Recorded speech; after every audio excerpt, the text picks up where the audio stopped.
Replika, zastupnik Zoran Vinković, izvolite. Zahvaljujem. Evo upravo ja želim govoriti hrvatskim jezikom. Kolega Rimac vezano je za ove odnose, istospolne odnose. Hoću reći da je na početku bijaše riječ i da je čak i u Bibliji zapisano, a Boga mi i u prirodi, da ukoliko bi se mužjaci sa mužjacima parili ili ženke sa ženkama, ni vi ne bi ovdje sjedili. Što se tiče ovog dijela analize udžbenika vjeronauka i inicijativa pravobraniteljice za dijalog, doista ja osobno smatram da se radi o nastranosti, o bolesti, da ne želim upotrijebiti riječ gej u Hrvatskom saboru, da je teže biti peder u duši, ali da svakako nije lako biti peder u ovom normalnom životu. Za lezbaču još nemamo hrvatski izraz i da sam gradonačelnik Splita isto bi zabranio tu paradu, jer prije svega ako im se to tako sviđa to mogu raditi i u svoja četiri zida i ne moraju 99,9% građana Republike Hrvatske tjerati na antiprosvjede.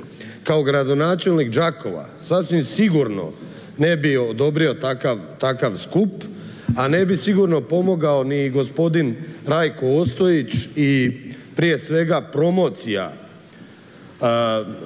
te jedne nastranosti u Republici Hrvatskoj. Bolje da gledamo kako ćemo zaposliti 350 tisuća nezaposlenih nego promovirati nešto što je bolest i što je nastrano.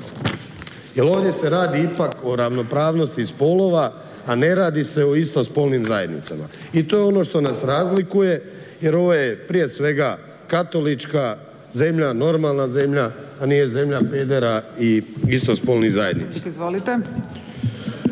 Demokracija u Hrvatskom saboru je iskazivanje vlastitog mišljenja, ne stranačkog mišljenja. Dakle, gej na engleskom znači veseo, radostan. Ja ne znam kako drukčije, a u hrvatskom jeziku gej, ne znam kako ga prevesti, sigurno se takvi pripadnici, i ne vjerujem da nijednom niste rekli da je neko peder, ali u svakom slučaju moj govor nije bio govor mržnje. Ispričavam se kolegi, to je bio moj lapsus da je Hrvatska katolička zemlja, Hrvatska je zemlja svih građana i građanki bez obzira na nacionalnost, ali većina građana Hrvatske su katolici. Većina građana.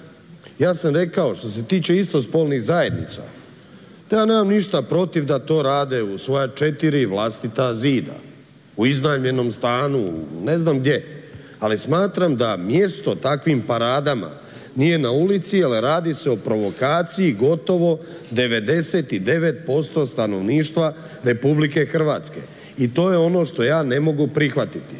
Ni kao čovjek, ni kao katolik, ni kao političar, a to ne bi u svakom slučaju prihvatio kao gradonačelnik jednog grada i ne bi dao dozvolu da se jedna takva parada organizira u srcu Slavonije u Đakovu, u nadbiskupijskom Đakovu.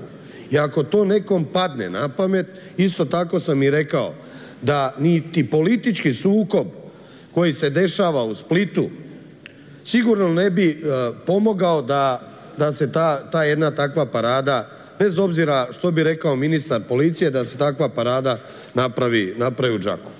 Smatram isto tako da toj paradi nije mjesto u Splitu, jer je to provokacija 90% Spličana. Ja ne znam da li je moj govor bio govor mržnje ili govor onoga što se zove demokracija u Hrvatskom saboru, a ja vas uvjeravam da je to mišljenje 90% građana Republike Hrvatske.